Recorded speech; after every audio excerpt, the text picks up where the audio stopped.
Okay, hi everyone. Welcome to PoliTarology. I have a whole mess of people with me tonight. I'm Colleen Pearl, your host, and I'm just going to let everybody go around and introduce themselves. And I'm going to start with my sister, Cleo. Hi, Cleo. Hi. How are you? I'm good. Did you want to know what I'm doing? Yes, I do. Okay, first of all, what I'm doing, and I didn't mention this on the last show yesterday, which was not this, it was something else. But I am streaming this to my channel. And I'm telling you that because I'd like some people to go on over to my channel so that I can at least get some views on my channel.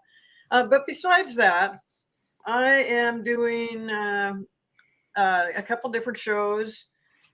There's one show on Sunday called Meditation for Ukraine that Colleen's started up, and I'm probably going to be on that. And then on Monday I have a Mystic 4, and that's always a lot of fun.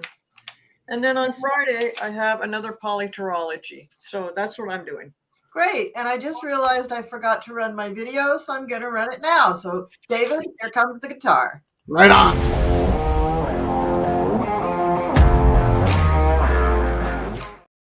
Yes, there we go. Okay, a little hit of guitar. And with that, David, how are you? Welcome back to the channel. And what's going on for you? Thank you very much for having me back. I'm doing well. What's going on with me? Well, we're doing this tonight. I've got my every other Tuesday, Taco Tuesday with Marina from Heart Center Tarot that we're doing, and that starts at good Lord, what time is that? I think it's like 6 o'clock Pacific time, or 7 o'clock. I don't remember. It's on the calendar. She sends me the invites. Other than that, just had a couple of days. Took an extended weekend on President's Day weekend and slept a lot, and it's been absolutely lovely. And now getting ready for it for this weekend. Great, thank you so much. And I'm going to go next to Sherry, who is my co-host tonight, helping me out on StreamYard. Sherry, I can't tell you how much I appreciate you doing that, because as everybody watches, I am so bad at the chat. So I'm very happy. I love doing it. So, I'm not having to deal with playing hostess. I can just concentrate on chat and doing whatever reading I'm doing. So it kind of helps break it up a little bit. I know it's easier on you. I enjoy doing it. So, and I get to read with all these wonderful people that maybe I don't get to read with all the time, or not that often, or something. So what's going on for you? What's happening for you? I'm ending week 2 of COVID and doing much better. Still testing positive, but no more fever, so that's a good thing. I've got Carolyn and Peter Booker are going to be on my channel tomorrow, talking about their ghost hunting and paranormal stuff that they do. And Sunday is the Meditation for Ukraine, and it's the next episode of my new show, Mastering Mental Wellness with Isaac. And this week's discussion will be grounding techniques for empaths and how we can ground ourselves and protect ourselves, before we go out and about. And Monday is Draining the Swamp with Mel, and Gerald's going to be filling in for Arthur, because Arthur had prior engagement already planned. And then just the regular stuff: Sisters, Golden Girls, PoliTarology. Excellent. That's great. That's great. Yeah. Well, glad you made time for me. Thank you so much. I really appreciate that. Arthur, how are you? Welcome back. Nice to see you. What's going on for you? I'm doing well. I'm always happy when I wake up breathing. Either that, I didn't learn my lesson and I'm still here, but it's all good. I've got the Sunday. I'm very privileged to be part of the Meditation for Ukraine on Sunday. Monday, I'll be doing a new show with Ali and Marina. They're calling it Let Spirit Drive. I wouldn't call it Letting Spirit Drive You Crazy, but that's another story. And then Tuesday, I'm on with Mel. Our Tuesdays are now called Aloha Tuesdays. I saw that. Mel. And that's about it right in this moment. And also, I started memberships a week ago. Wow. And 13, so keep on joining. And I'm learning how to use StreamYard. So Excellent. That's great. it's all Great. good. Oh, good, good. I'm glad you're here. And Yeah, thank finally, you. Deanne, welcome back. Deanne, so nice to see you. How's everything going for you? I'm doing good. It's channel's name for anybody who don't know me is Deanne Shield Maiden Tarot, and I read on politics, personal, and paranormal. I have a paranormal show every Friday that I love, and I started a new business called Manifest. It's Eclectic Boutique, and we make little manifest oils that have crystals and little oils to help you manifest things. We just got a bunch of our oils back in stock. So if you want to check it out, it's mymanifestpop.com. And tomorrow I've got Andre on my channel, Astrology Alert. And I have next week, I've got Mel Dore is coming on. And we're going to do a show. Tarot Stash is coming on next week. And Sun Psychic Jean. So that's what I've got going on. Very nice. That sounds great. Well, let's see. I'll plug my channel a little bit. We're doing PoliTarology now. And next week we'll have the PoliTarology with the gang. But I'm also starting another new show, and it's going to be called the Cool Crone Oracle. And it's going to be, for now, it's going to be on Friday nights in between the PoliTarology gang shows just to get it going. Be personal questions. I'm just going to have a couple people on with me, and we're going to do personal questions. And of course, there's Reveal the Future, which has been moved to Wednesday nights. But the last one on Sunday will be this Sunday, and we're doing a meditation for Ukraine. I'm really excited about this show. I've been collaborating with Val from Dragonflight Crystals in writing the meditation, and I'm really, really excited. I think it's going to be a very powerful evening. So I'm looking forward to that. And I think a few of you are going to be joining me there. So yeah, so there's that. Okay. So I have perused the New York Times, as is my wont. And now I'm getting in my inbox. I'm also getting badgered by the Washington Post. So I don't know if these are the best newspapers to look at for headlines, because I think they do have a bias, both of them, pretty strongly. But I like the New York Times because they cover almost everything that you can think of. So that's the main reason that I get the topics from there. So my first question is, I'm going to read just a little bit about what I saw in the paper about this. Netanyahu, he has a position on the conflict between Israel and Gaza, which basically will keep his war going because, like Trump, he has an agenda. And his agenda is, if there's a war going on, they can't replace me. So it says the Israeli prime minister released a plan for post-war Gaza that signals to his right-wing allies he's defying foreign pressure to allow a Palestinian state. But this still leaves him room to maneuver. So basically, he's against the two-state solution. He wants to retain military control of Gaza as a post-war plan. God knows when that would take place. And it's just kind of a bad idea, but it's his idea. So how will this work out? This is the question. So this is going to David and Sherry.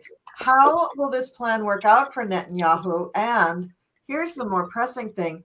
Will he be around to see it go into effect? And I don't mean will he have crossed over. I mean, will he be around in terms of will he be in power? Although if you find out that he's going to cross over and not be around, I'd like to know that too. So go ahead, shuffle, talk amongst yourselves, do what you need to do. I had that Knight of Swords pop out as I was as you were going through that. My knee-jerk reaction is, "Oh, this is a horrible idea." Talk about letting your soldiers get picked off every day. From you're encouraging terrorism at that point. If that's your idea of fun, but let's see what his idea of fun looks like. Yeah, this is kind of his legacy. This is sort of that. I do agree that this is the tail wagging the dog here, as you got the two dogs down there. Yeah. But this is also his legacy. This is sort of his lasting thing. This is going to keep him in office until the day he dies, type of thing. And he's getting the messaging out quickly, but this messaging may not work out the way he wants. We'll see how that works. Underneath is the magician. This is his grand idea, his grand plan, and he's going to try and force this thing through. In the past, we've got the high priestess, who, what I've been told, is the most Jewish card in the deck, as she's got the Torah and such. So this is kind of Netanyahu's the natural progression of the right wing and where the right wing is going with this, which is why they can't diplomatically work with Palestine. So their only solution is a military one, is to force their will on the others in order to quote unquote protect the people. That's the logic and the wisdom there. It's not very good logic or wisdom, but that's what he's going for. Current situation is justice. He is actually really concerned about the Supreme Court and the protests over the Supreme Court, where he was trying to basically neuter the Supreme Court, saying they couldn't rule with the what do they call it? It's like the Reasonableness Act, that you can't pass any law that doesn't have the Reasonableness Act. There's a problem with his plan. First off, I don't think the international community is going to support it, but also this might get challenged in the court system. I'm not sure how that would work out, but there's going to be problems for him with oh, you know what it is? It's just his corruption. He's trying to stay in office because he will be tried for corruption if he's ever removed from office. So he's got to do whatever he can to stay in there. Yeah, he's trapped. He's trapped between a rock and a hard place. This war is the only thing keeping him out of a courthouse or a prison cell. And he doesn't have many options. He certainly doesn't have any good options. So he's weighing his options, trying to figure out, okay, what am I going to do that keeps me out of jail the longest, but also keeps me in office? Because there's a balance there with it. The irony, of course, is, Hitler was a fascist and did atrocities with the Jewish people. And now he's almost like, okay, well, they did to us, so now we're going to do it to the Palestinians, because that's kind of how these things work out. Out comes the King of Pentacles. I think for the short term, he's going to be staying in place because he has money and power to do it. Long term, though, I don't think this is going to work out for him. The Pentacles could also be health related. So while he's trying to evaluate what's best for him, we could see his health deteriorating to the point where the Justice card comes in and it's actually, well, if you can't get our justice in the court of law, what we'll get is justice with your health. By hook or crook, something's going to happen where he eventually is removed here.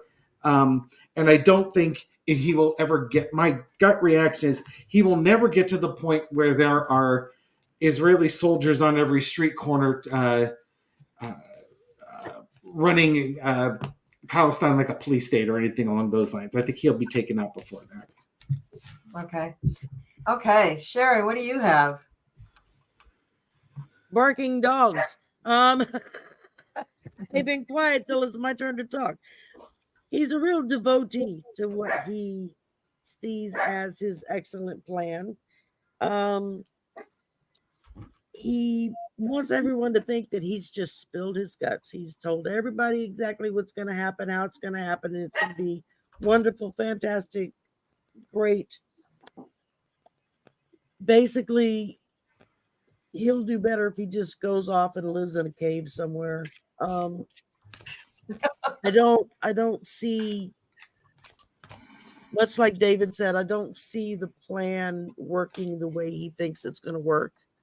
And I really feel like it's going to turn around and kind of bite him in the backside when he least expects it. So.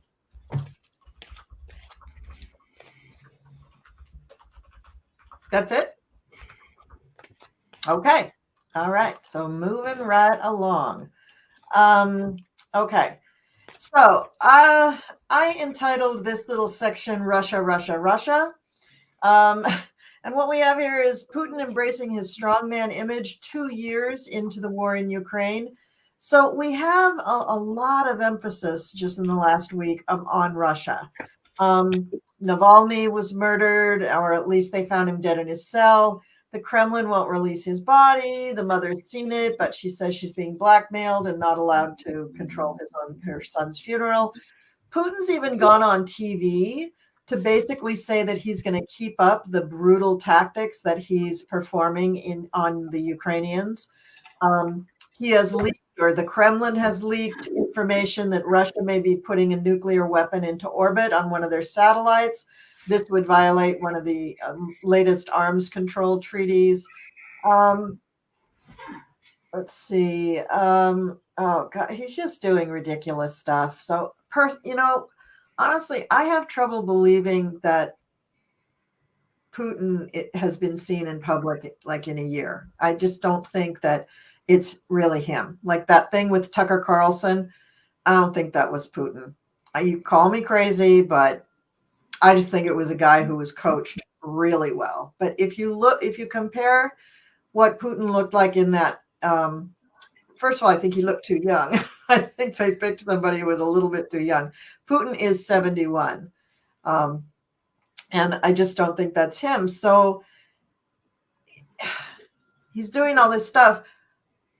Is he alive? Is he in a coma? This is the question for Cleo and Arthur. Is he alive? Is he in a coma? Is he still pulling the strings? And how much longer can he keep controlling Russia? Well, I'm glad you asked this question because if you look over the last week or two, every single picture of the so-called Putin, there must be two or three different people in on this, and none of them. I mean, they're now getting, I think they're getting brazen about it, just putting up people that sort of look like Putin. Yeah. These guys did not look like Putin at all. And I actually asked about Putin before we came on. And normally I don't. I kind of stay away from the Russia stuff because there's so much disinformation and propaganda coming out of Russia that it influences my psychic. It just it screws things up. So, but what I got was that that Putin is probably still alive right now, but it doesn't look like he's going to be around by the end of the year, I'm thinking. And I guess he's sort of calling the shots. I don't know what if he's like incapacitated right now or what's going on or why he's not up there. But everybody that we're seeing right now is not the real Putin. Yeah, that's what I think. Yeah. Okay. Yeah. Go ahead. Well, what I've been saying for the past year is that I don't see Putin around after April. Yep.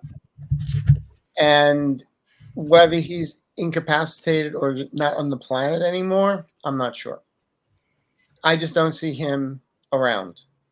I feel he may get on his train and never come back. That kind of thing. I do like the Murder on the Orient Express. With Sorry. the first one with Lauren Bacall. But the whole thing about him being around, I still feel he's pulling some shots. I don't see like there's a desk with his head in a jar telling everybody what to do.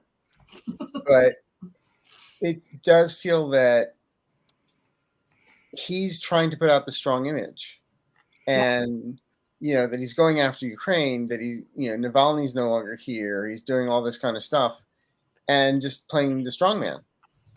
Mm-hmm. But I feel it's too much, too little, too late in many, many ways. Yeah. And just to go back to the other question about Netanyahu, I'm just going to say this. I always feel in July he's going to have to step down or they're going to force him out. So whatever that means. So I'm going to throw that out there too. Okay? Yeah. That feels very, very real to me, the Netanyahu comment too. And, if Trump and Putin really have this sort of link between the two of them, that April really makes sense too. So, okay, Deanne. One more thing. I always call them Tweedle T and Tweedle P. Tweedle Trump and Tweedle Putin. And I believe they had little bracelets, matching ID bracelets with that on it. Did they not? or depends. Yeah, matching depends. There we go. All Arthur, right. do you think that's linked? Sorry, Colleen. Do you think that's linked to the eclipse that's coming up in April? Okay. Yeah, it's linked. Yeah, it's definitely linked. All right. So this is similar but slightly different about Russia, because I told you it was Russia, Russia, Russia. So this is for me and Deanne. Why are we seeing Russia in the news so much lately? We had Trump making the threat to the NATO members. We had the Avdiivka fall to the Russian army. Navalny died the day after Congress goes on a 2-week holiday. Then Navalny's wife makes a plea at the Munich Security Conference to end Putin's reign of terror. Then that guy Smirnov is arrested. Then the House Judiciary Committee Chairman Jimmy Jordan acts as though they still have a case against Hunter Biden and that the FBI are the Russian informants.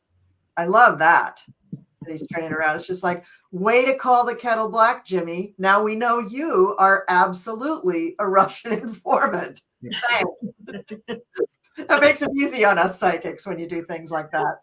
You know, Colleen, I read part of an article earlier that was talking about the Justice Department had finally issued a warrant for arrest for Jim Jordan. Now, I Nice. haven't been able to find any documentation to back that up.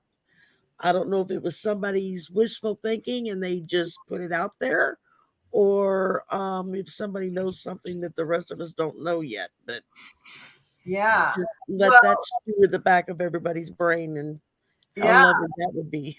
Yeah, well, I was going to tack something on about that because, okay, so the Smirnov guy actually got arrested a second time because that judge let him go basically on his own recognizance. Another judge said, no, we're arresting that guy. So they arrested him. So now he's in custody. But what I had been hearing from like Jamie Raskin and people like that is that they weren't even just inferring it. They were out and out saying that the way Jim Jordan is speaking and the actions that he's taking, especially with Smirnov, means that Jim is facilitating this act on behalf of Russia. So they didn't come out and say he was a Russian asset, but we all know he is. But what his actions are criminal. Those actions are criminal if he's found to be guilty of those actions. So, interesting. So, my question, Deanne, for you and I, is was all this orchestrated by the Kremlin?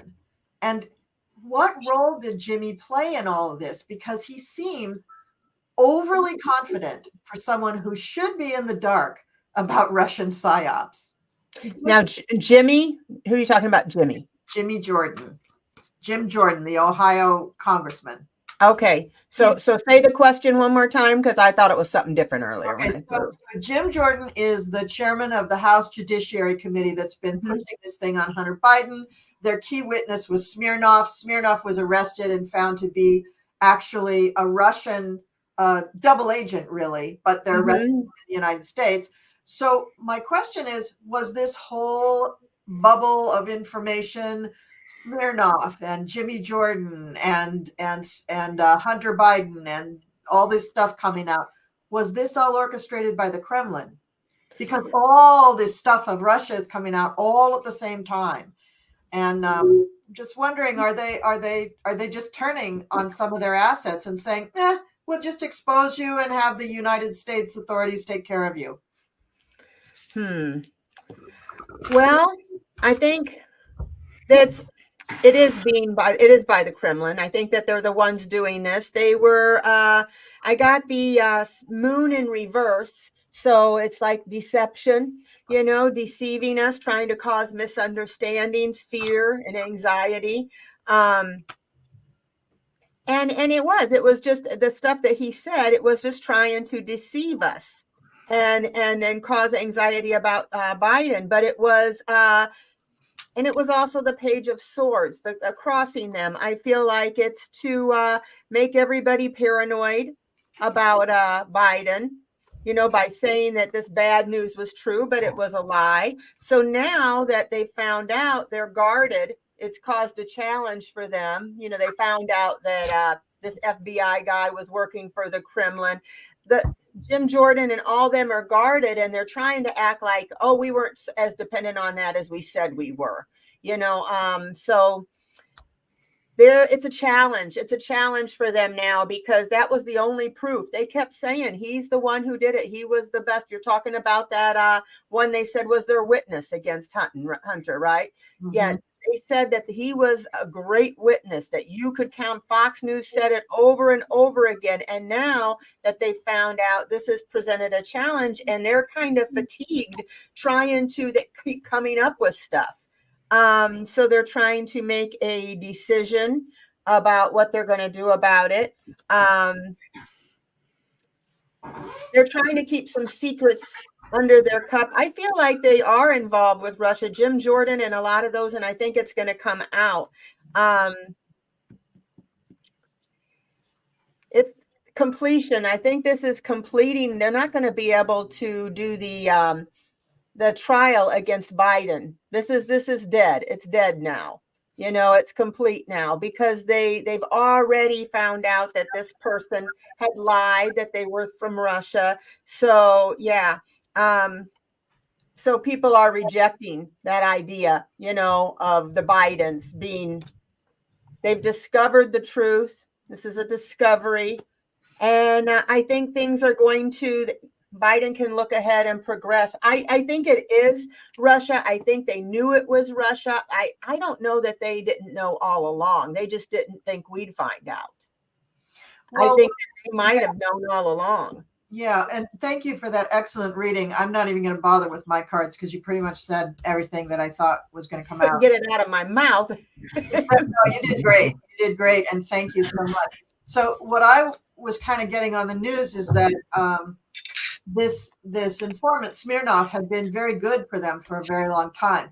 At some point, he turned, and maybe he was always a double agent. We don't know. Sometimes they go, decades as a double agent, and you can't tell that they're not on your side until 10 or 20 years later, when all of a sudden, oops, they're not on your side anymore. But the thing that's funny about Smirnov as a double agent is maybe he's staying here on purpose to hide from the Kremlin. I mean, maybe he's, really in danger if he goes back to Russia. But the FBI is saying that for a long time he was a credible informant. Mm-hmm. And Jim Jordan trying to claim that the FBI are Russian informants is just dumb. I mean, why are you trying to piss off the FBI even more than they're already pissed off at you for doing all this Hunter Biden crap? Anyway, I mean, just like, nobody ever accused Jim Jordan of being, a candidate for Mensa. That just. God. Well, it wouldn't surprise me if Jim Jordan gets accused of taking bribes from Russia for doing certain things. I feel like he will. I do too. I feel like what they were intimating on the news, like Jamie Raskin and them, is that, yeah, if he's actually a Russian operative, wittingly or not, we're going to get him. And I'm like, whoa, that's pretty bad.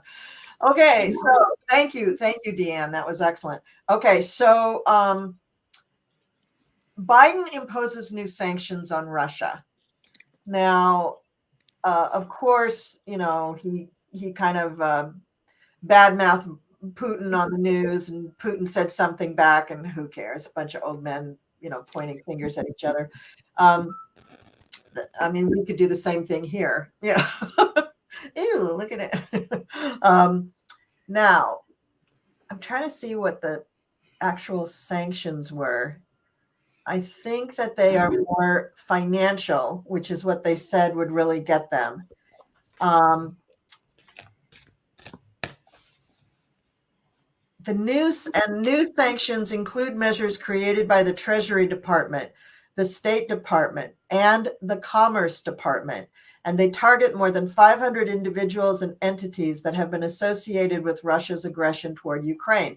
Well, that's not a nice way of saying maybe oligarchs and different companies that are Russian and things like that. So I do think this might be effective, but I'll read this last thing and then we'll read the question. And the question, just so you can think about it while I'm reading this last little bit of the article, is how successful will the sanctions be? Will Putin figure out a way to torture Ukraine or Navalny's widow because of these sanctions?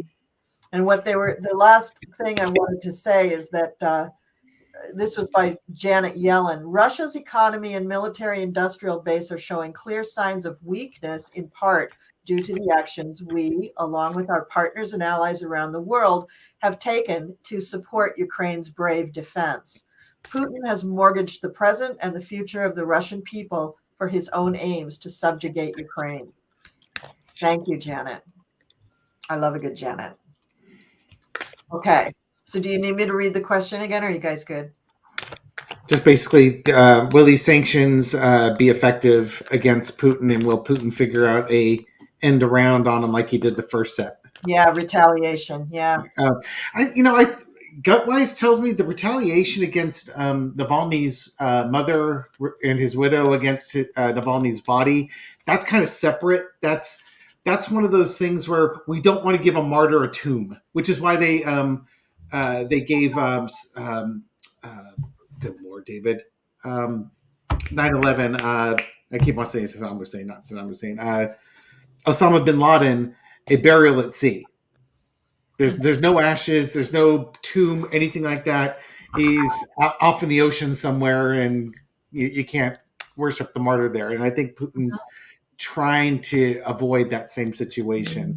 Let's look at sanctions, though, on this one. Nine of Wands.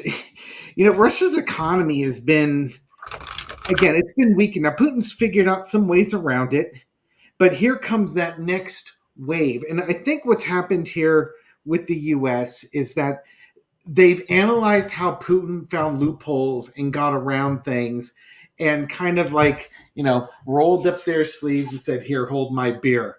Because it's like, we'll get him with this next round of things. In some ways, it's almost like if you're fencing with somebody, you're watching what their defenses are. And now it's like, okay, I see what they're doing. Now let's see how they defend against this. So I think Putin's actually looking over his shoulder like, oh, crap, what's coming next and how am I going to deal with this? And then I've got the Drunken Hillbilly Brawl card. This is going to cause a lot of mayhem in the Russian economy. It's Page of Pentacles. It's just a message about money and the reduction of money and the making of money. And again, I think it's targeting oligarchs in the industrial complex. Putin's power relies on the oligarchs supporting him.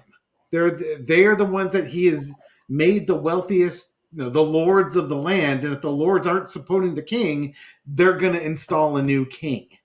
And the one thing that Putin was promising these oligarchs with the war in Ukraine is that, Putin wants to put the Soviet Union back together again. They wanted to raid Ukraine's resources, and he said it would be done quickly. But they'd be done by the time the world even got out of bed and said, hey, but didn't quite work out that way, did it? Yeah. So, and this is also representing the Ukraine war too. So this is going to not only piss off the oligarchs, but the ability to end the Ukraine war is really going to derail that because Putin won't have the money to continue the battle, which is why he's trying to keep Congress out so that they don't pass funding for Ukraine, because that's like the double whammy. In the past, we've got the Five of Cups. We're talking about these sanctions.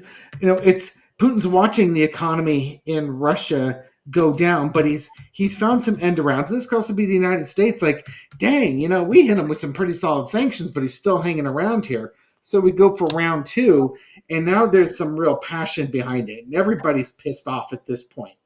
And the fighting, I want to say the fighting will get more intense. It actually won't. I think with the intensity of the fighting will increase because Putin realizes that without the money, he can't afford the equipment or the material. So what he's got left are human bodies with guns and bullets. And so I would expect even bigger waves of Russian assaults, because that's the one thing that's been working for them, is to send outnumber the Ukrainians 100-1, and it doesn't matter to him if 90 of the Russian soldiers die in the charge, so long as the other 10 claim the objective. I think the Russian people are going to be upset because their brothers, their sons, their grandsons, their husbands, their cousins are dying unnecessarily. I think the oligarchs are going to get upset because they're all of a sudden losing money, and that's no good. And it's fueling a lot of emotions in there, especially at this election time. We've got messaging coming on overhead.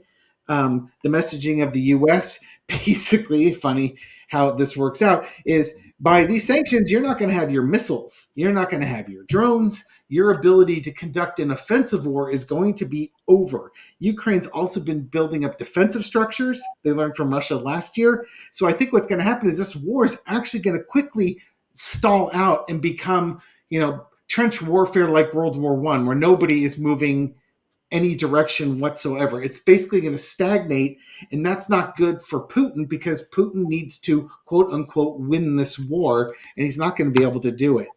The lesson to be learned from all this, Putin might be able to come up with another way to circumvent these sanctions, but I'm not convinced. Oh, okay. Manifesting.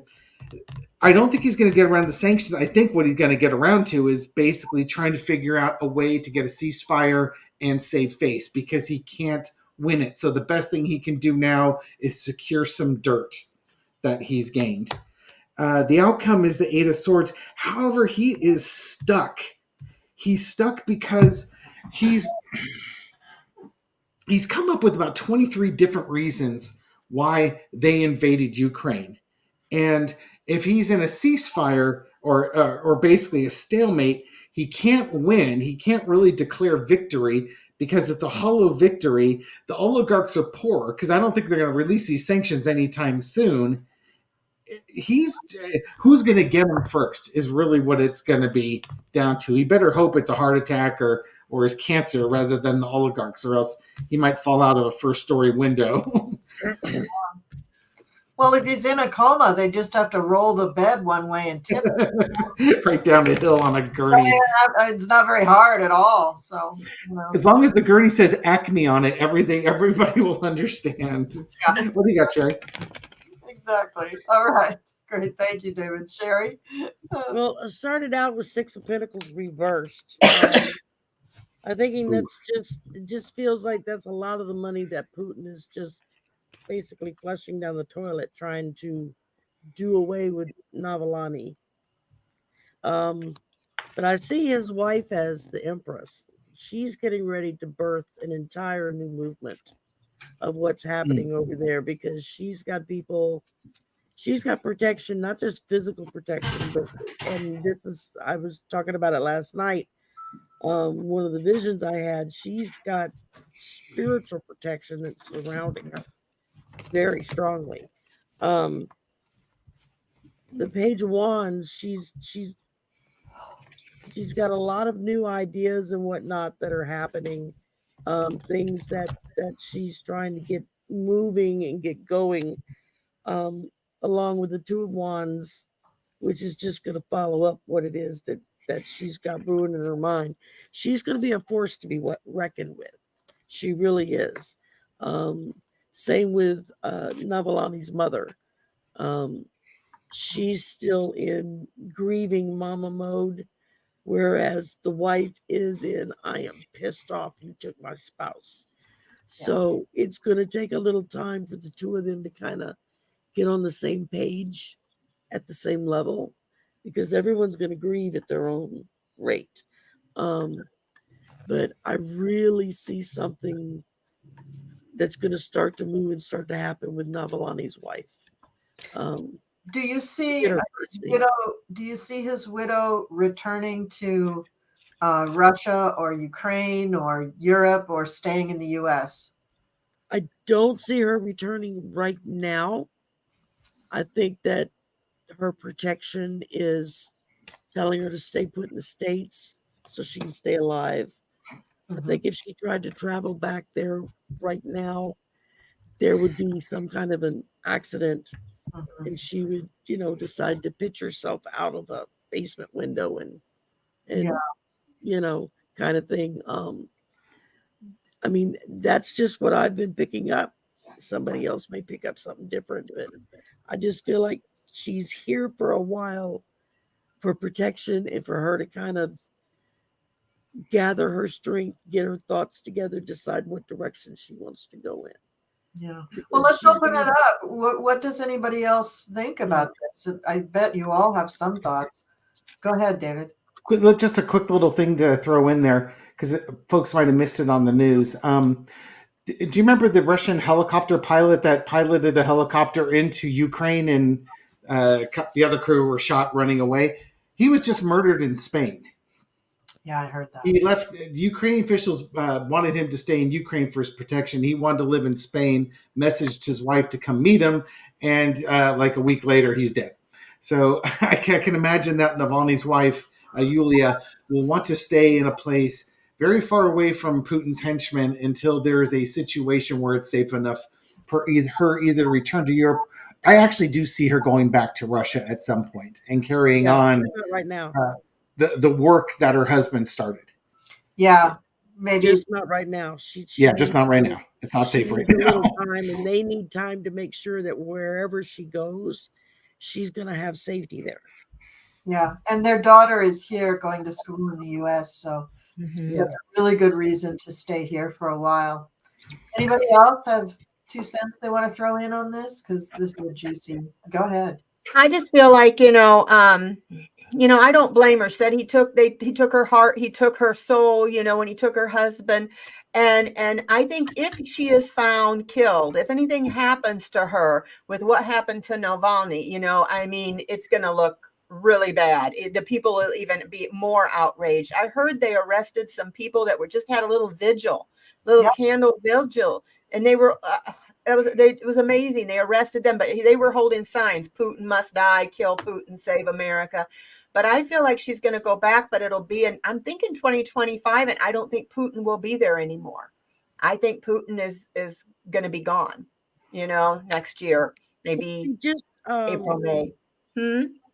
Cleo, refresh my memory because we talked about this last night. Was it it was someone that was from the US who was over there to visit family and they arrested her? I don't remember if they killed her. A ballerina they arrested. For because she had made a donation to Navalny's Yes. election thing like a year ago or so. It was a ballerina. Oh, okay. Ballerina? She was Russian. I remember we talked about it last night. Yeah, we did. Yeah, she was Russian. She was living in the U.S., working, I guess, as a ballerina. And then she went back to visit in Russia, and they found out about the donation, and they used that as a premise to arrest her. I think I read that they have so far arrested about 500 people for supporting and making memorials to Navalny. That's terrible. Figured they would. Terrible. Hellbell says it was a $50 donation, and they arrested her over it. Yeah, just cuckoo. Okay, well, now for something different. This is Joe and Arthur. What's happening in Argentina? So I don't know how to pronounce this guy's name. It's Milei. So I'm just going to say Milei. I don't know. I'm going to pass on this because I'm not familiar with what's going on there. Neither am I. Oh, well, you don't have to know. I'm going to just give you a little lay of the land. Just okay. Get psychically.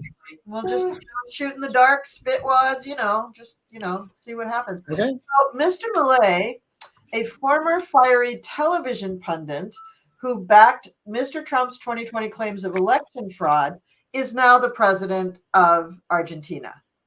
So he started out as a Trumpster style, almost autocrat, right? Running for president in Argentina, and he won. So since then, though, he has been, since December is when he took office, he's been playing nice with the Biden administration. He's criticized China and Russia. He's aligned closely with the United States and Israel. And he pulled Argentina out of its planned entry into BRICS. I don't know if you're familiar with that. BRICS is an organization that's trying to change the world currency and change the world power structure. This is an alliance of developing nations designed to counter U.S. power and basically like counter NATO, counter the what's it called in the United States, the UN. Mm-hmm. And at the start of he had a meeting with Mr. Blinken on Friday. What? Why? Anyway, he did. And Mr. Milei told reporters, Argentina has decided to return to the side of the West, to the side of progress, to democracy, and above all, freedom. My question is, do we believe him? Will he end up being a good ally for the U.S.? And then I'll pull it while you guys. I'm just going to tell you what I get. I mean, the energy I get around this is like he's a Borg. Like we will assimilate into whatever we need to be. Politically correct, yeah.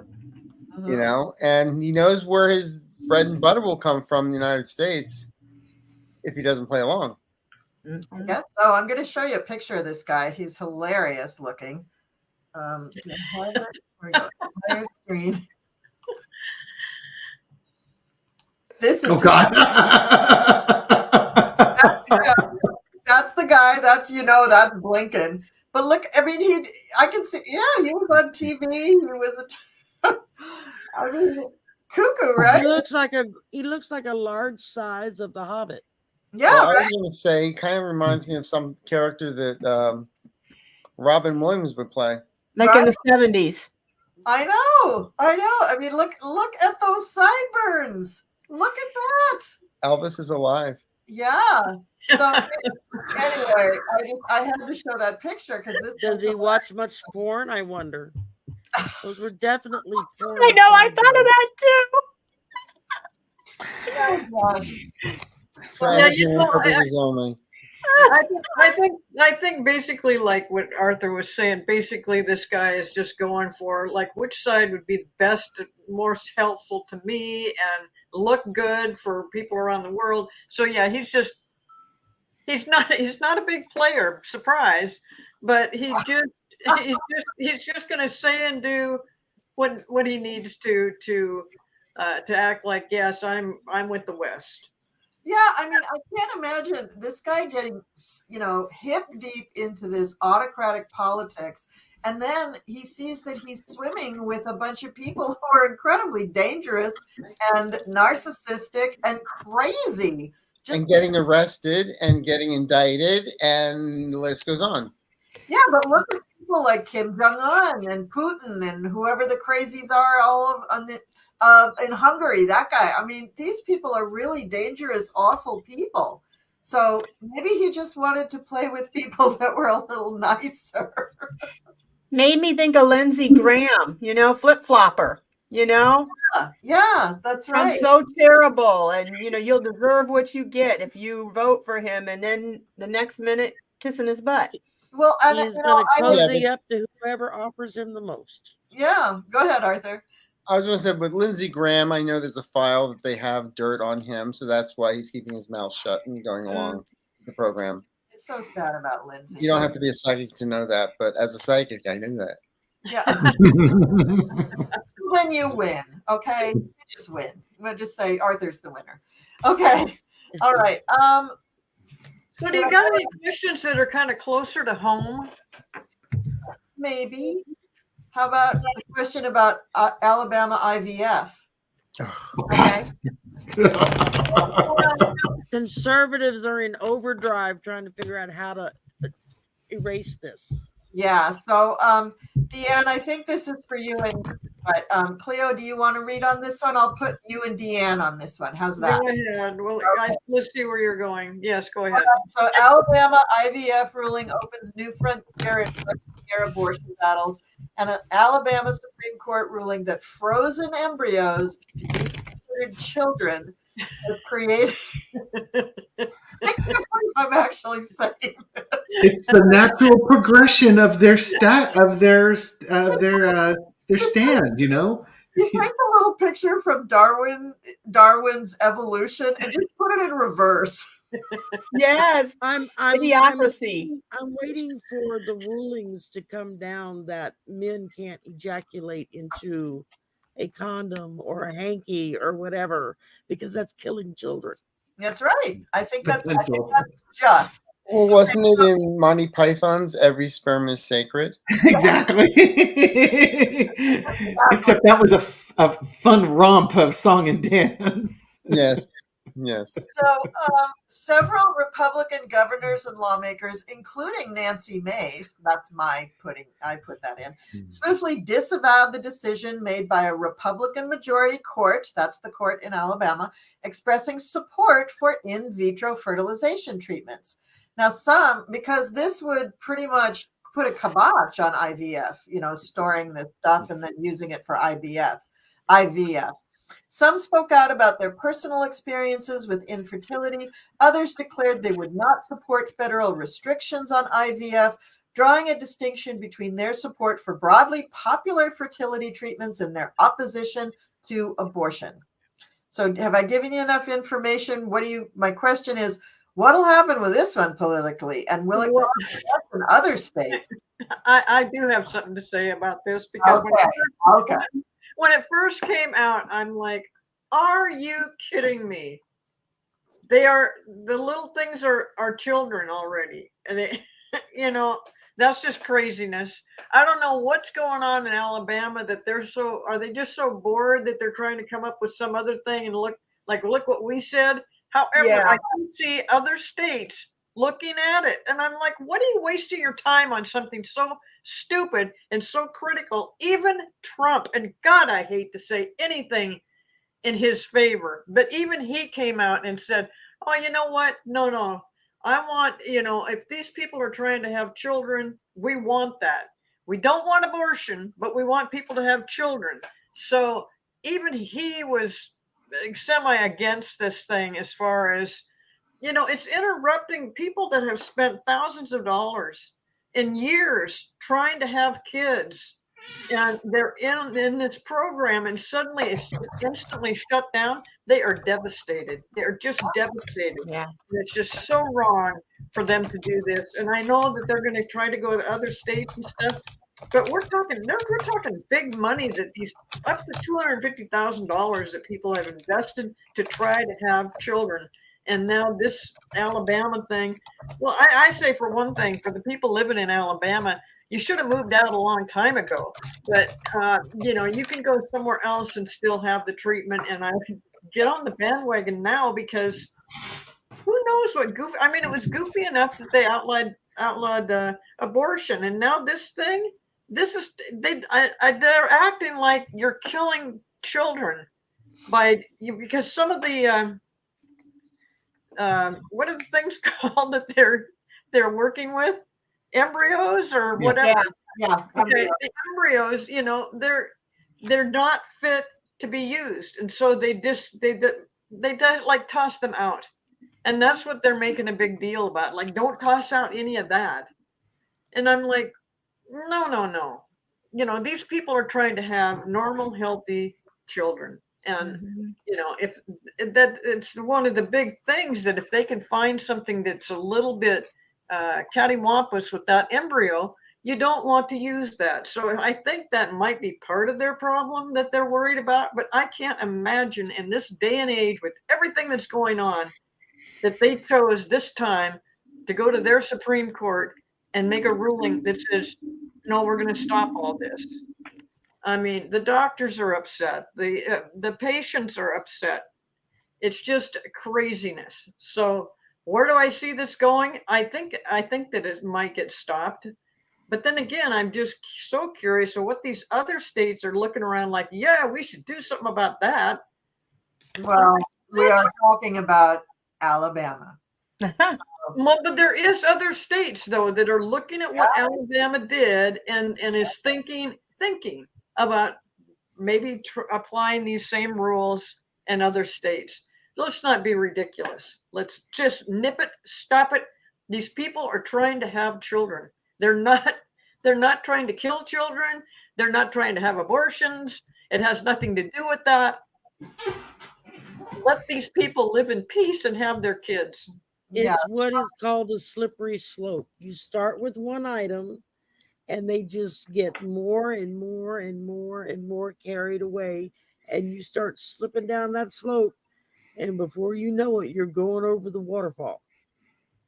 Well, and you got now Republican governors and lawmakers disavowing it and saying, no, we don't want that. But you know that there's going to be some Moms for Liberty people out there going, oh no, we need to do this.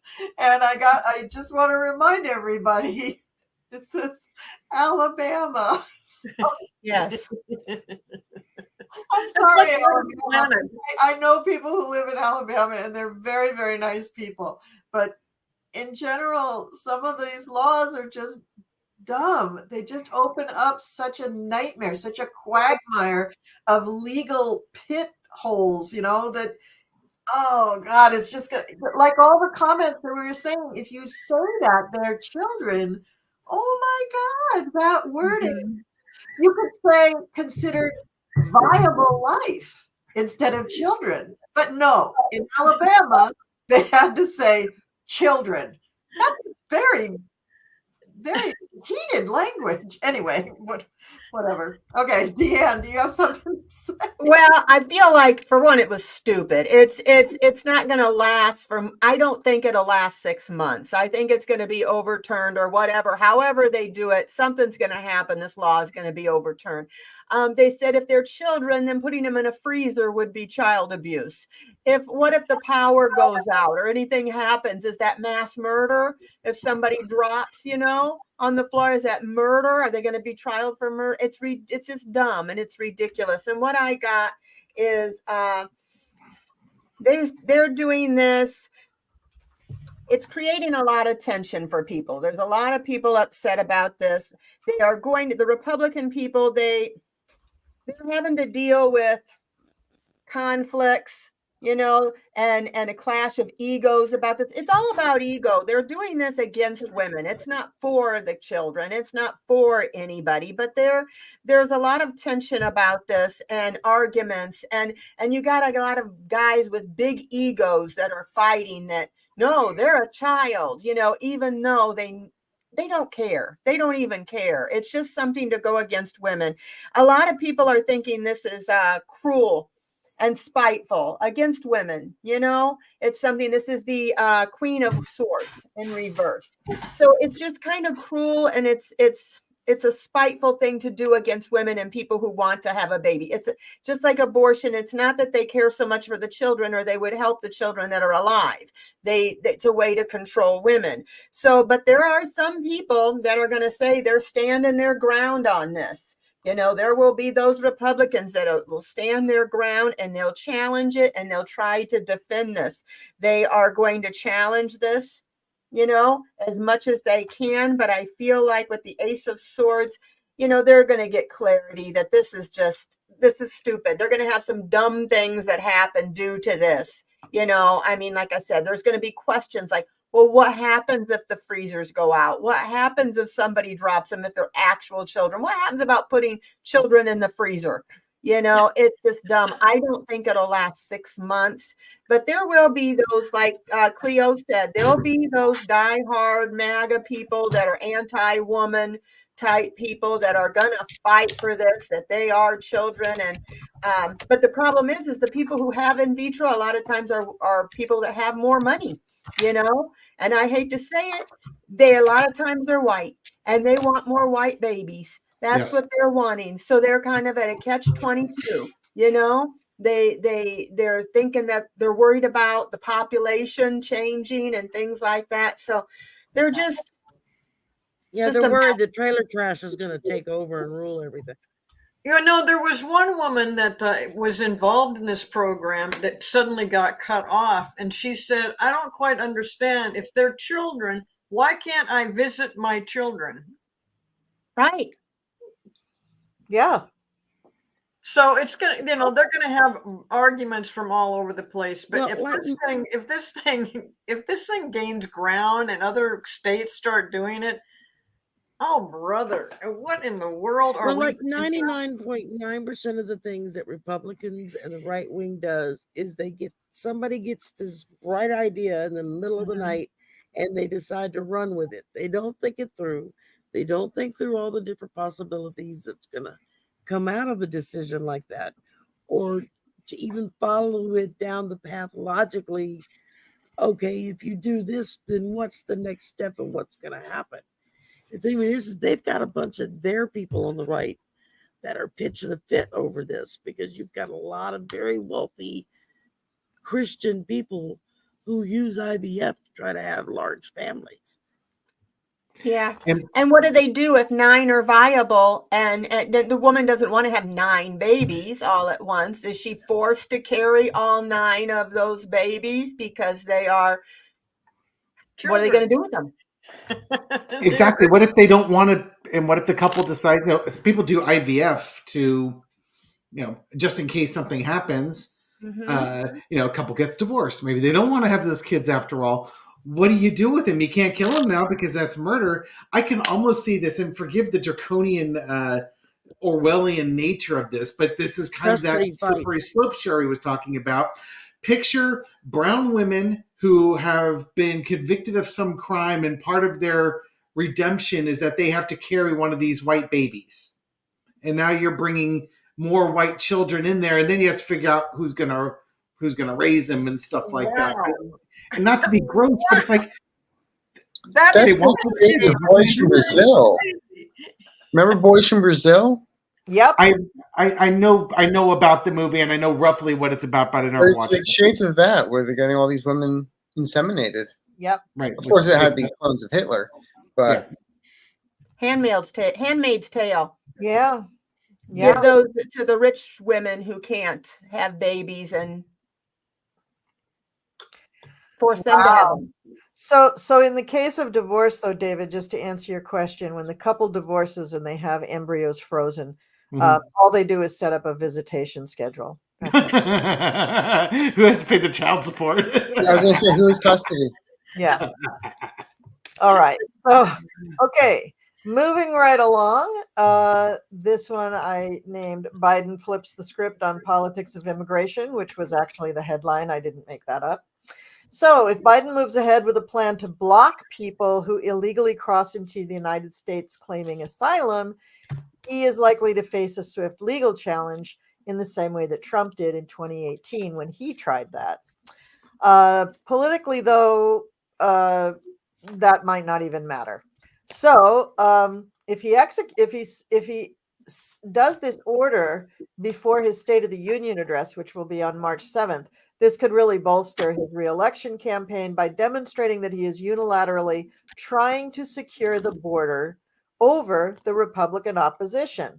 And his aides are really flagging the whole Republican killing the bipartisan measure in Congress recently. And, they want some sympathy for that. So they're thinking that it's not going to hurt him very much, even if he does take this action, which Trump tried to take and which was shot down by the courts. So my question is, apparently the rule, okay, we said that. What will Biden be successful in his strategy for fixing our border with Mexico? And what about his strategy for fixing immigration overall? And I didn't tell you who was going to answer this question, did I? Surprise. Okay, so let's just open it up to whoever is ready to answer it. Just go ahead. I think Biden is brilliant. He's playing their own game. And Yeah. of course, you'll hear the Republicans say, you can't do that. That's un-American. Whatever. They're holding everything up. So he's just going to show to the American people, well, I'm working on it. They're not. Yeah. Yeah. Totally agree. Like when he did with the Social Security and Medicare. Now, does everybody agree here that we're not going to get rid of Social Security, and everybody who's raising their hands going to get an amen? Yeah. The same thing with here. Are we going to get? That was a brilliant move by him. It Yeah, really, that really was was. good. It was I so clapped. And that was ad-libbed. That's Yeah. what's even more brilliant. I was so proud. So a doddering But old he's man addle does brained. wonderful things. They say he's addle-brained. He's on the one hand, he's this mastermind crafting all of these things. And in the next breath, they talk about he's so addle-brained, he's too old, he can't run the country, he Right? can't even think straight. It's like, okay, pick one. He can't be both. But as far as the immigration is concerned, I do feel as we get into 2025 and the blue wave comes in, I do feel that DACA, those kids are going to be taken care of. Yeah, good. I'm glad to hear that. That I often worry about that. All right. Anybody else want to weigh in on the Biden issue? Well, I'm thinking just like what Arthur just said. Plus, that the House has done everything they can to interfere with what Biden is trying to do, offering the best deal that's ever been offered. And so now he's just saying, fine, you won't take that. And so I'll take a different route. I mean, I don't know if that route is the best way to go or if this is going to cause more trouble, but it does show Biden fighting and standing up for what he's trying to do. And I am glad that he's doing it. What I'm not glad about is that this aid to Ukraine has been interrupted to the point where they've lost a city. And so I do see that coming back. I do see Ukraine coming back from this. I also see other countries helping out Ukraine that they're not talking about it. They're just doing it. But Right. This thing with the southern border for us is just, this has been a problem for decades, and it's not going to change overnight. But this does show everybody that yes, Biden is very serious about trying to fix this problem. And I do see what Arthur said also about 2025 when the blue wave takes over and things get done. But I mean, the House Republicans are just so irritated that how dare him try to go beyond them and do something else. And That they've been screaming to have done for years. It's going to make them look bad. It's going to make them look worse than they already look. And I love that. And Yeah. God and bless again, It's an attention grabber. That's what basically it is. It's an attention grabber. And again, it's the GOP and the right wing not thinking past the initial thought. Okay, you close the border, you kick out all the immigrants. There's no immigrants in this country. Now, who's picking up your trash? Who's showing up to wash your house, your clothes? Who's taking care of your children while you go work and play tennis and whatnot that you like to do? Are you prepared to pay quadruple or more prices for fruit and vegetables because there's nobody in the fields to pick the fruit and vegetables? So it's all rotting on the vine, quite literally. And so what little is there is going to be astronomically priced. Who's going to be doing all of this stuff? Because you damn sure can't get any white people to go out and do that work. How many? I mean, let's be blunt. Yeah. There's a I heard somebody talking about that very thing today, and it made me think of the movie Crash. And Sandra Bullock had a role, one of the characters. And it's one of the few characters she's ever played where she was the bitch. And she was very anti-immigrant, anti-brown skinned, whatever. And in the course of the movie, she falls, she breaks her leg or something and gets hurt. And none of her friends and none of her family want to show up and come rescue her or anything like that because they don't want to listen to her bitch about stuff. And the only person that showed up that took care of her, got her to the doctor and got her back home was her housekeeper, who was an immigrant, And this woman still showed up and did her job above and beyond. And I flashed to that movie when I heard the conversation earlier today. And it just made me think about it. It's like they just don't think past that initial thought of let's do this. Well, let's do that. Well, okay, what happens if you do that? What's the next logical step that's going to happen because of that? Right. Well, do you think that's why they want to change labor laws and have children working at very young ages so they don't have to pay them? Absolutely. Yeah. Absolutely. Have them work in the fields, have them do the stuff? Yeah, go send the 9-year-old out to pick your cotton and climb your trees and get your lemons and grapefruit out of them. And, they don't need education. All those kinds of things could be solved if the top 1% and the people who ran the corporations didn't have to have multi-gazillion dollar salaries and bonuses. And if they just paid everybody fair wages, it could just be solved. But Well, for generations, we had immigrants that came over the border. They would come over, they would work the fields, either plowing or harvesting, spend 4, 5, 6 months here working, saving up their money, doing their job, and then they went back home. yeah, They spent the rest of the year with their family, where they made all their money. Now they can take care of their family. The next harvest season comes along, they come back over the border, they did the job. We did that for generations with no real issues about it at all. Until Reagan started his crap in California. Yeah, well, let's not start on Reagan. Mm. So Yeah, I wanted to go back to something about Ukraine, and I saw some things in the chat too. People were asking about, who is giving to Ukraine, and somebody asked about fighter jets. The fighter jets got sent to Ukraine a long time ago. I believe they were sent via Poland, if I'm not mistaken. And then just recently, because Biden was so worried and he wanted to get, I think, tanks over there, he sent the tanks via Greece. So it wouldn't look like the United States was just giving tanks to Ukraine. So he gave them to Greece. Greece gave them to Ukraine. So they're getting those kinds of things. And the last time when they turned down the package for the funding for Ukraine, Biden did an end run around Congress again by reaching out to other NATO countries. And Japan, I believe, gave something like $8.5 billion, not million, billion. And 2 other countries whose names escape me, I want to say like Germany or something. Germany, yes, exactly. It is Germany. And then one other country that I can't remember. But all total, they got a very, very huge dump of currency at that time.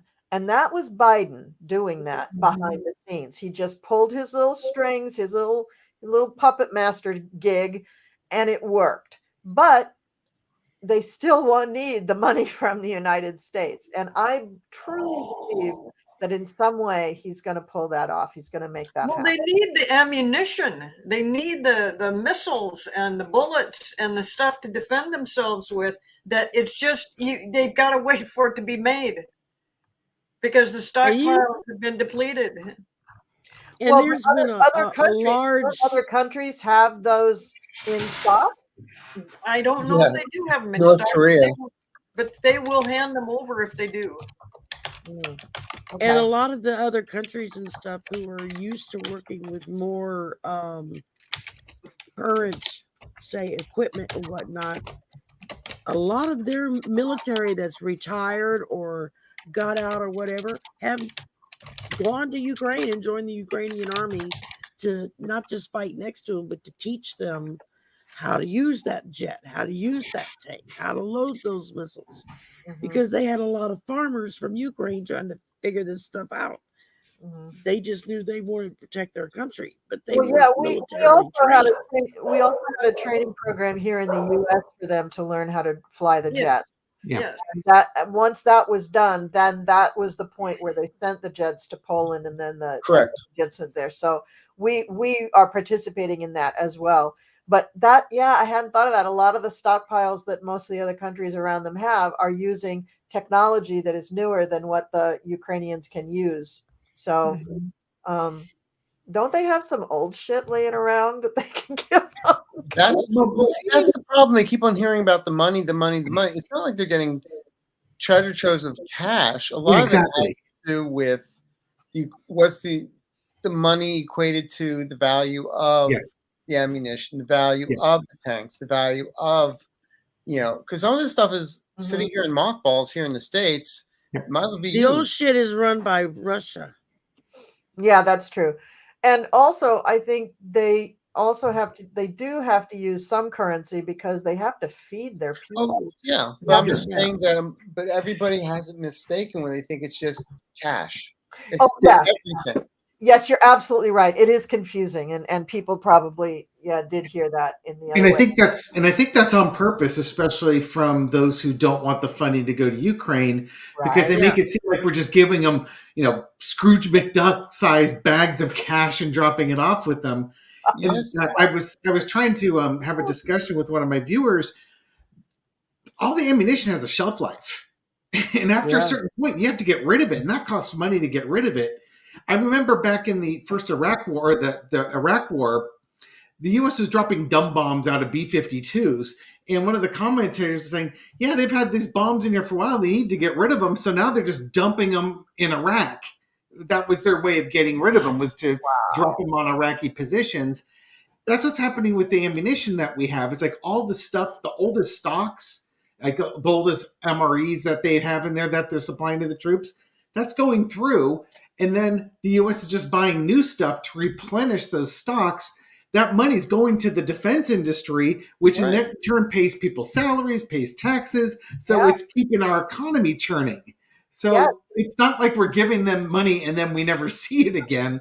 We're Right. actually churning our economy by Mhm. perpetuating this war. And I guess maybe the Republicans really want the economy to do well, so they don't want to give up the money so that we can just keep the economy thing going faster so we don't lose the war to Oh, to make money off of, he said very sarcastically. those little pea-headed Republicans, they just Uh, don't get wartime economics. It's good it's for the economy to be in war. We had a great economy in World War II, a Mhm. fantastic economy. The only thing that was really a bummer is that when all the guys came back, all the girls had to quit the jobs that they'd been Yeah. doing for the guys while they were gone, and nobody could figure out how to balance that out. So, that was kind of a bummer. But we did then have, the baby boom, the 1950s, great Mhm. economy continued on up into the 60s. So, we did have a lot of great stuff, but you had to be white to enjoy it. Oh, wait. Okay. Maybe it wasn't that good. Okay, wait. It looked good on paper. It did look good on paper, but Yeah. on paper, it looked like a great economy. Well, they're screwing themselves, Colleen, because they sit there and they put fear in all the Republicans, all the MAGA, fear the Mexicans, fear people that are different than you, be afraid, they're rapists, they're murderers, they're fear, hide your wife, hide your children. They put this in their head, and then Ukraine, the majority of the Americans want to help Ukraine, including Republicans. And so now they've taken away that help. And so they're seeing who is going to help with those things and who isn't.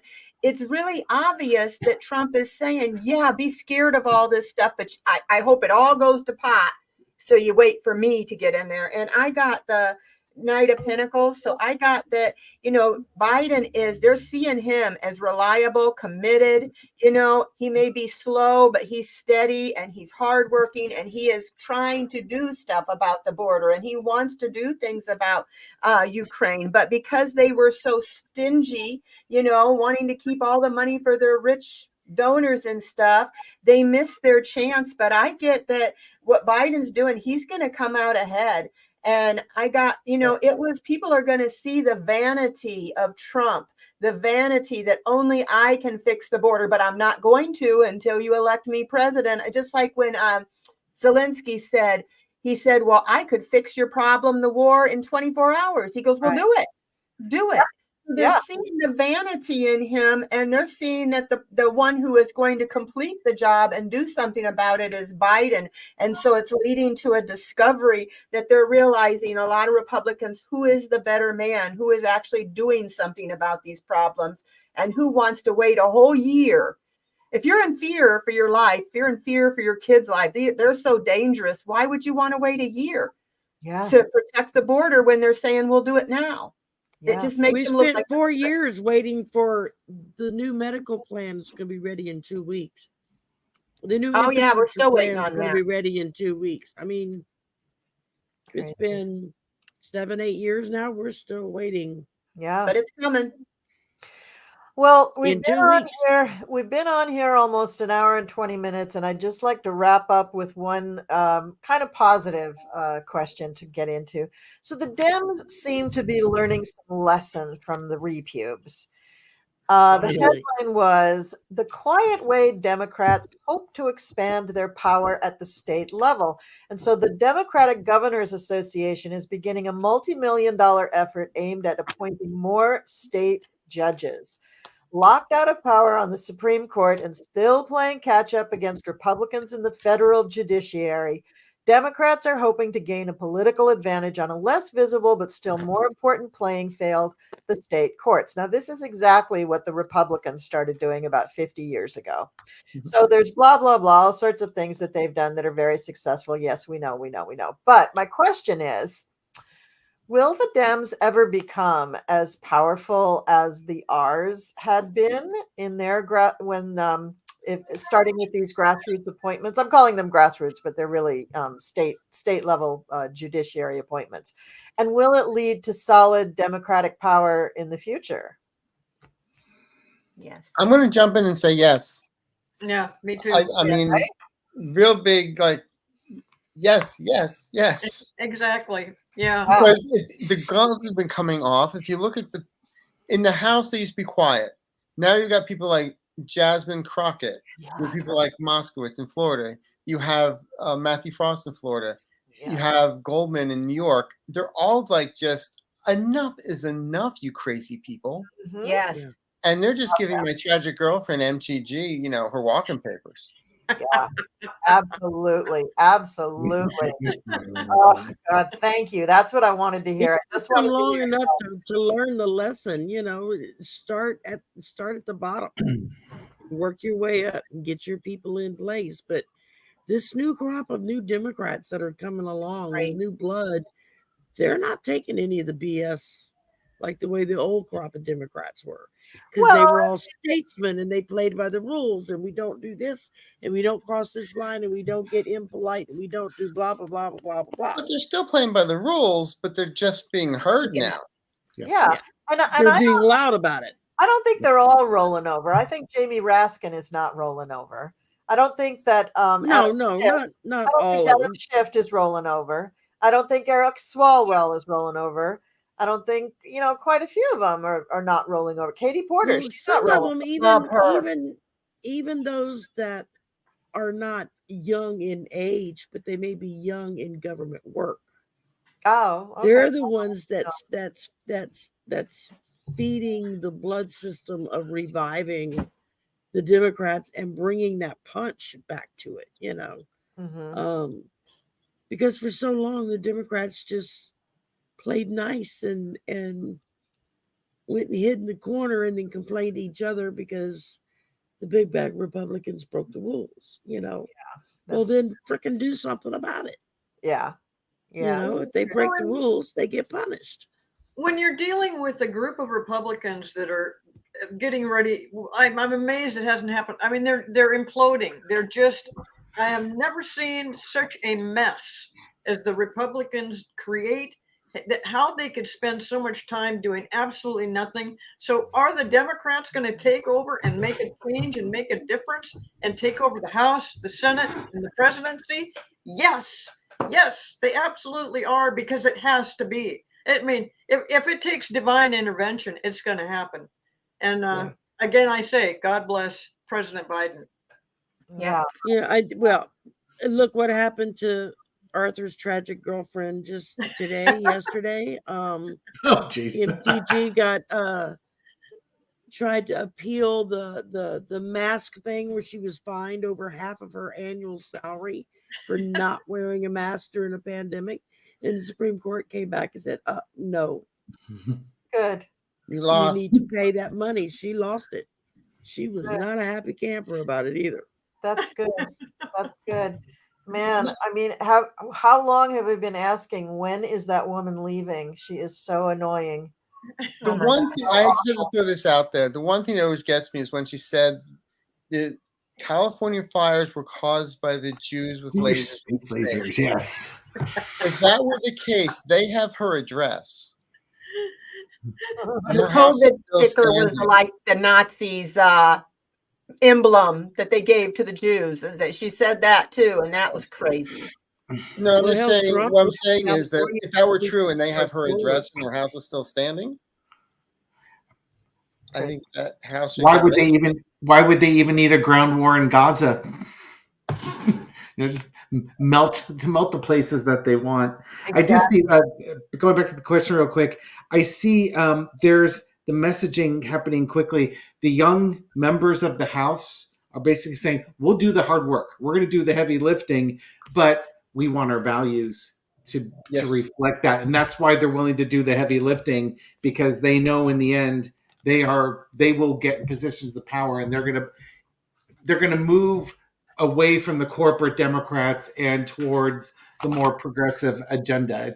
It's a natural progression. And at some point, when we're 80 years old, 90 years old, there's going to be what the Democrats represent will look so wildly progressive to us, but it's going to be normal. Oh, we'll be all those will now dancing be with your our business walkers Democrats saying, at that point. hallelujah, they finally did it. Yeah. Yeah. They'll get there. They will get there. All right. So I lied. That wasn't my last question. Okay. You want to know about Jewish space House lasers, huh? agrees. Okay, so I might come back to this final last question, but I just have to blow my own horn for just a second. Okay, so I want to share my screen because when I did my full moon in Virgo video, let's see, I want to be on this one, and I'm gonna do this. Okay, so can you guys see the chart? Not No. yet. Not yet. Okay, I didn't do it right. I have to I'm do trying to learn to do that. I have to do Oh, that. yeah. And I There have we go. Oh, we got to go to infinity. Oh, there now, we go. does it show it better? Yeah. Yeah. Yeah. I'm going to put this over here so I can tell what I'm looking at. Ooh, let's see what's on her desktop. And, My. that. Okay, show of hands. Who always reads the titles on the worksheets to see what she's been up to? I'll just There we try to go. talk about Okay, so now you can see the whole darn thing. Okay, so this is the full moon that's happening tomorrow. And let me get my other little noties here. Let's see. So in my video, I said about a week before the full moon, we're going to have some kind of event or events that are going to trigger all the stuff that I've been talking about in the video. And this event will concern our fundamental ideas for the country. So this could be one of the cases before SCOTUS. It could be something concerning DJT, President Biden, or one of the wars that's going on. So that's just kind of the way 2024 is rolling. It's all of them. All of these things happened right before the full moon. Now, once let's see, is that really important, or should I just move on to the next thing? I think I'll move on to the next thing. So basically what I came to the conclusion of with this planetary arrangement is there are going to be many, many things happening in secret that will come out by St. Patrick's Day, actually, by March 17th.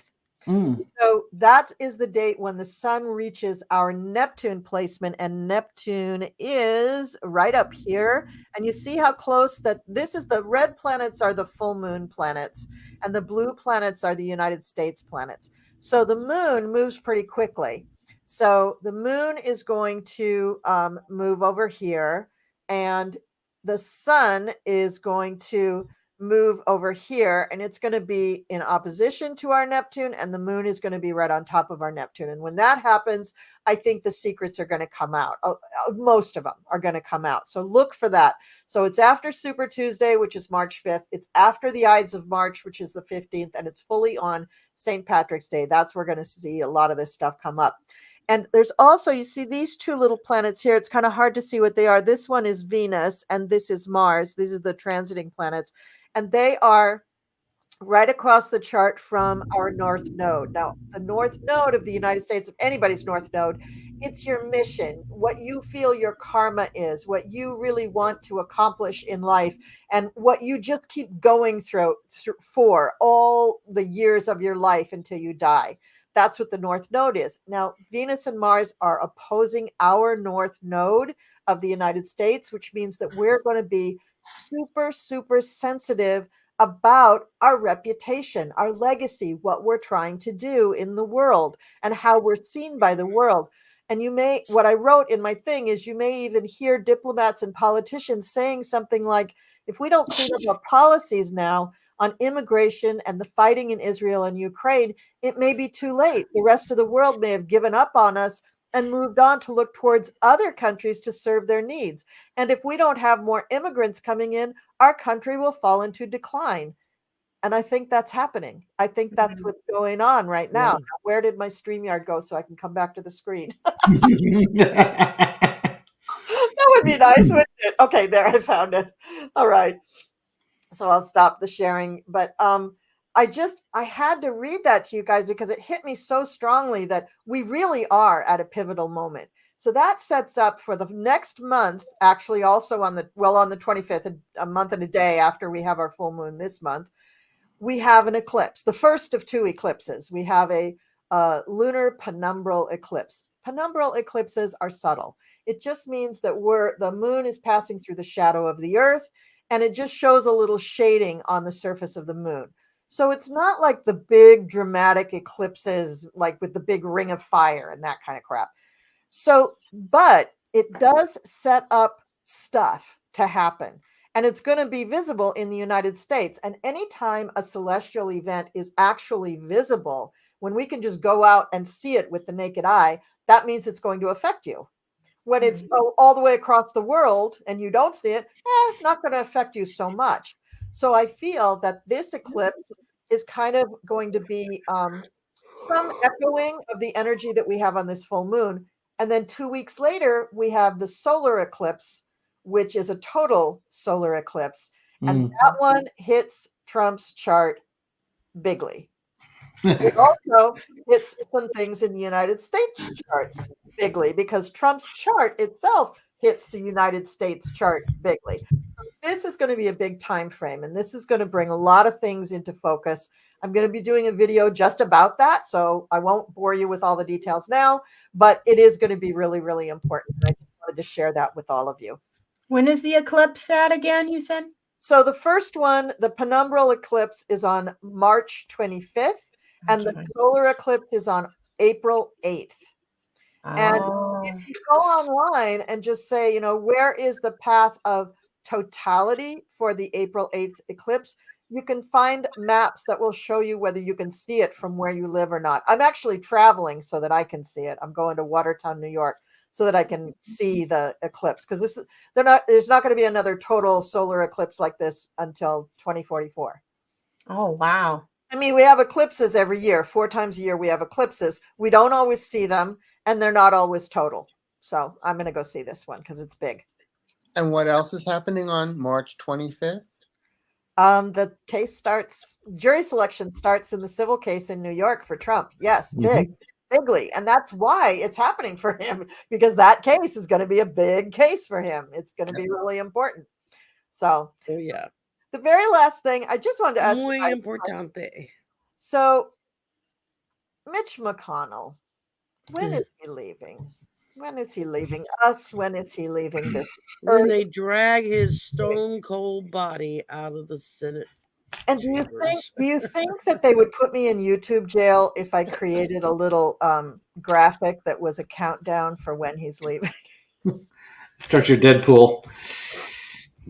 Yeah. What do you think? You might have to go to Patreon and start a Patreon page to do that. Yeah, maybe. Yeah, well, I don't think Mitch is in with the. There's a bunch of people that are going to be indicted, and a bunch of Republicans that are going to be indicted. Yep. That's really going to clear out the cesspool that exists in the House right now. So, but I don't know.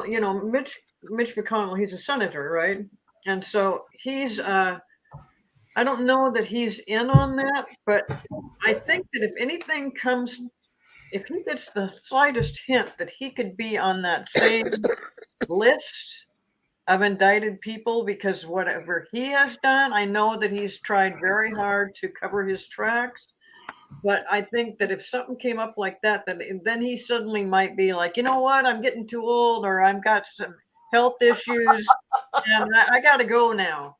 But it just depends. He's kind of got to be forced to go. Yeah, and I'm thinking that just might happen. Yeah. I see him having a major health event. It's not telling me when. He's going to have a major health event, and he's going to basically underneath it all is the Queen of Swords. He's going to be told by his doctors, "You're done. Yeah. You're done." I've got the Six of Cups center. It's the King of Pentacles as a signifier. So it's about his health. His retirement's about his health. We got the Ace of Pentacles. It's a major event. He needs to he might be, if he's had his little brain things, this could simplify.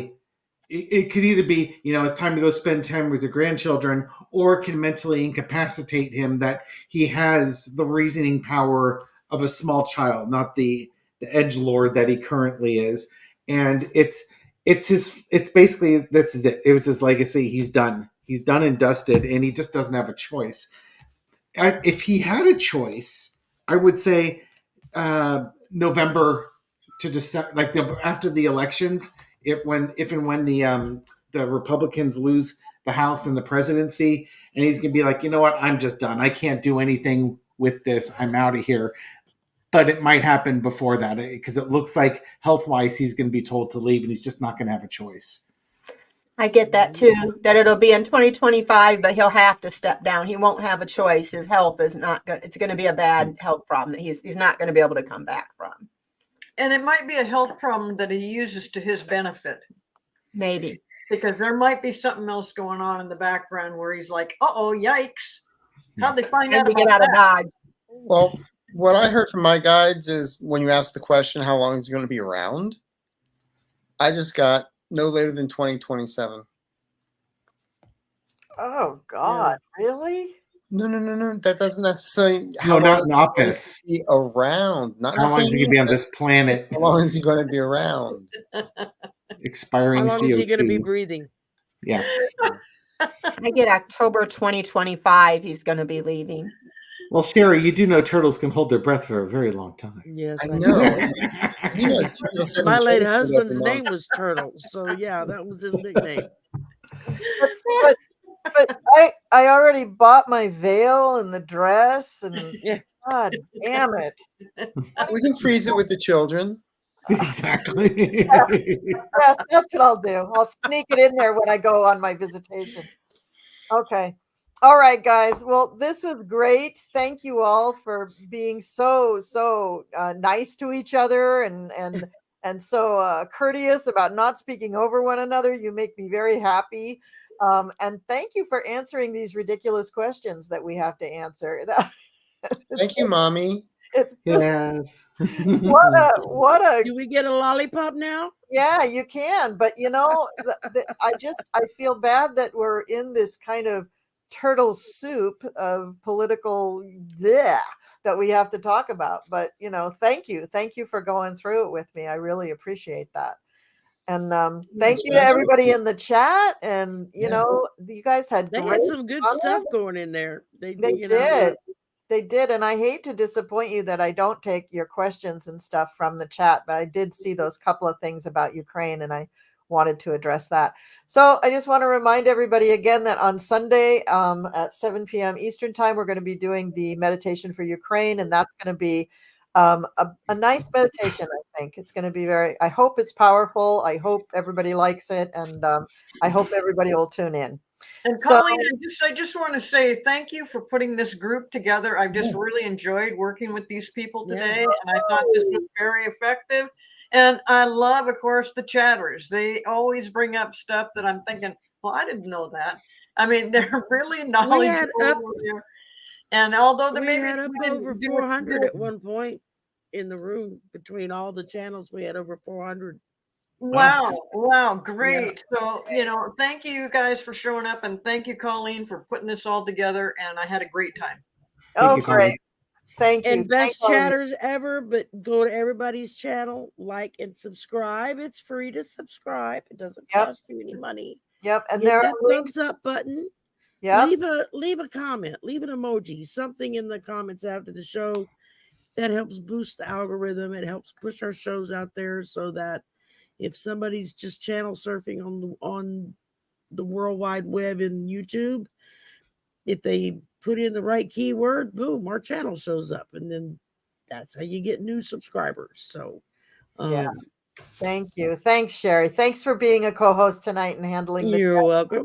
I really appreciate that. Couldn't have done it without you. So now, guys, get ready because I am going to play the big old guitar thing again. I just have to Yeah. do it up here. So here we go.